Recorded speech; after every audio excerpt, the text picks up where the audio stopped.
Hi, ఇది Arabia సముద్రం అండి. అరేబియా సముద్రంలో చిన్న ఐలాండ్. ఇక్కడ చాలామంది పిల్లలు పెద్దలు వస్తుంటారు.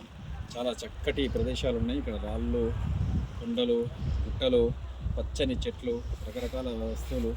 ఎట్లా ఉన్నదంటే అసలు అసలు చూడాలంటే కన్నుల పండుగలాగా ఉందండి. ఒక్కసారి చూడండి మీరు అక్కడ ఎలా ఉందో, ఎట్లా కొండలు, గుట్టలు, రాళ్ళు. ఇది ఈనాటి కాదు, చాలా ప్రాచీన కాలం రాళ్ళని కూడా హిస్టరీ చెప్తుంటుంది.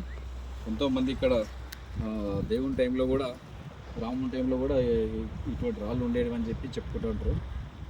సో మీరందరూ కూడా చూడండి ఒకసారి. మీకు కొన్ని ప్రదేశాలు చూపిస్తా.